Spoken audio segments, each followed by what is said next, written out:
Bonjour, je suis Daria, volontaire allemand avec le Corps européen de solidarité chez WIPSI. Pour la Journée internationale des droits de la femme, je vous présente Virginie Avril Gerpat, une chef d'entreprise qui gère plusieurs boutiques de cigarettes électroniques. Elle nous explique son expérience en tant que femme d'affaires. Bonjour, merci de vous être déplacé tout d'abord et d'avoir accepté de témoigner pour la Journée internationale des droits de la femme. Tout d'abord, est-ce que vous pourriez vous présenter en quelques mots, nous parler de votre activité, de votre expérience professionnelle? Je m'appelle Virginie Avril-Gerpat et je vis dans les Landes depuis 2012. Ça a été un vrai coup de cœur pour la région. Je viens de Normandie et j'ai rejoint mon mari sur son activité de distribution de cigarettes électroniques en 2013 quand nous avons ouvert notre première boutique. Nous en avons ouvert d'autres. Nous avons aujourd'hui 6 boutiques de cigarettes électroniques et un site internet marchand, tous situés dans le sud-ouest. Et durant ces années, nous avons également créé une entreprise de fabrication de liquide pour cigarettes électroniques.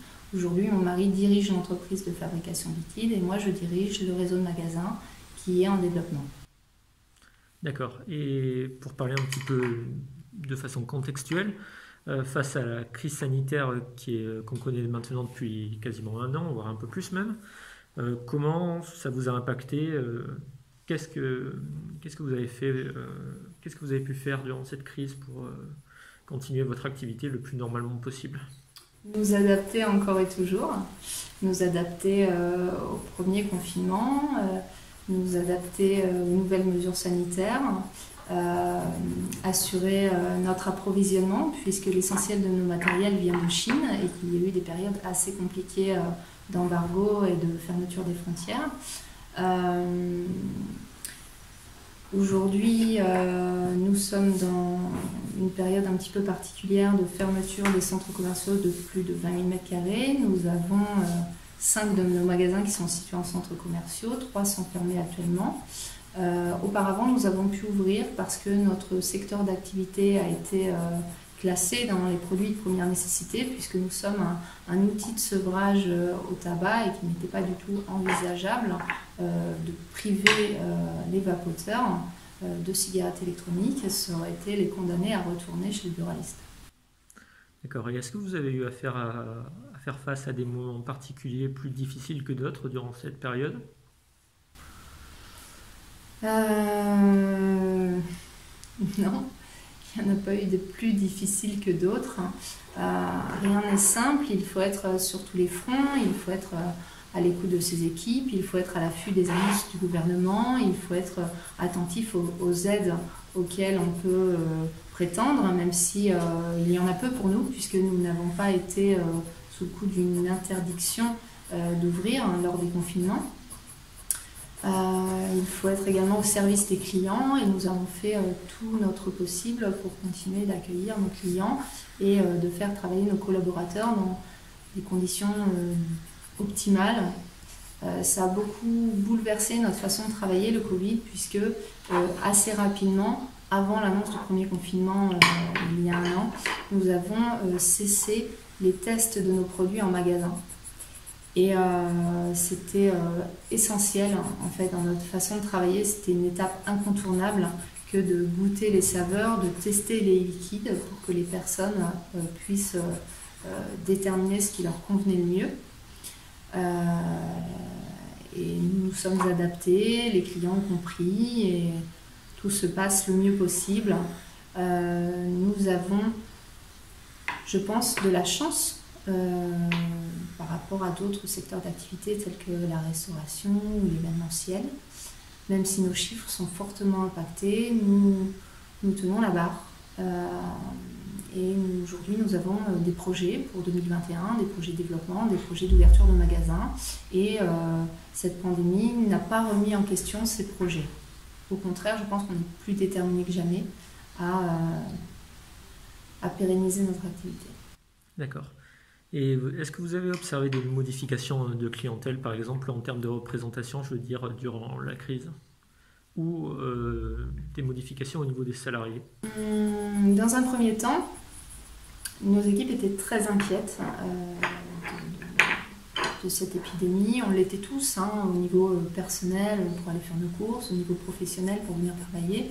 Et puis on a eu davantage d'informations, donc ces angoisses ont été dissipées, on a tous été rassurés sur la marche à suivre et les conditions de travail. Au niveau de la clientèle, les vapoteurs ont continué de vapoter. Effectivement, une grande partie de la clientèle s'est déportée sur le web, a fait des achats en ligne. Le click and collect a également été possible, mais Dieu merci, voilà, je pense qu'il n'y a pas eu tellement de fuite de nos clients. D'accord. Et on parlait avant le début de l'entretien donc, du fait que le milieu de la cigarette électronique était encore essentiellement masculin. Est-ce que vous pouvez m'en reparler un petit peu et selon vous, des raisons qui expliquent ça peut-être, si vous en avez? Ah, les raisons. J'ignore. Hein. Pour quelles raisons? Probablement, tout comme dans beaucoup de secteurs d'activité, aujourd'hui, beaucoup d'hommes restent chefs d'entreprise. Je pense qu'on est bien loin d'une parité à ce niveau-là, au niveau des dirigeants de structures. Je ne sais pas, puisque moi je vois ça à travers mon regard de chef d'entreprise d'OSFE et je ne me sens pas moins capable ou moins efficace qu'un homme et je ne sais pas l'expliquer. J'encourage les jeunes femmes qui ont des projets à se lancer et à se donner les moyens d'atteindre leurs objectifs. Et est-ce que dans votre parcours, ça a été plus difficile, en étant une femme, justement, de devenir chef d'entreprise? Alors, moi, j'ai commencé à travailler avec mon mari. Donc, on était un couple qui travaillait ensemble. Je pense que ça m'a beaucoup aidée. Je n'ai jamais ressenti, avant de travailler dans ce secteur d'activité, c'est ma vraie première expérience professionnelle significative, longue, avec des responsabilités, etc.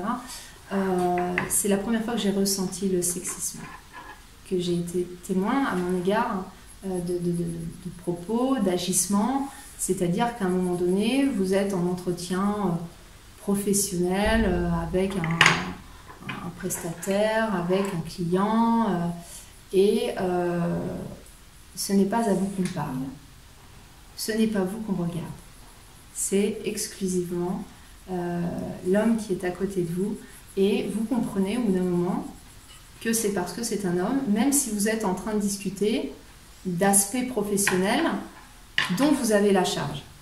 Voilà. Ça, c'est... moi, je passe quelques propos et quelques autres situations où vous êtes toujours... mais si, tu sais, comment elle s'appelle déjà? Émilie? Ah non, ah, Virginie. Ce genre de choses.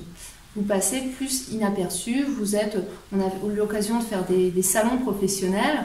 Il m'est arrivé d'être considérée comme une hôtesse, alors que j'étais dirigeante de l'entreprise. Je pense que dans la situation inverse, ça ne serait pas présenté. Mon mari n'a jamais été confondu avec un commercial. D'accord, merci. Et pour finir, quelles expériences vous avez pu retirer de cette période du Covid? Et est-ce que vous pouvez nous donner 3 mots ou pensées positives pour terminer? Je pense que le Covid nous a tous chamboulés et a vraiment bousculé tous nos repères. C'est l'occasion de tout remettre en perspective et de se demander ce qui compte vraiment, ce qui est le plus important pour se focaliser dessus. Et c'est sûrement une bonne occasion de changer le monde. Moi, j'ai un tempérament comme ça, à voir dans chaque difficulté une opportunité. Et ça nous a permis de sortir d'une certaine routine, de certaines habitudes et de réveiller les consciences sur beaucoup de choses. D'accord, merci beaucoup.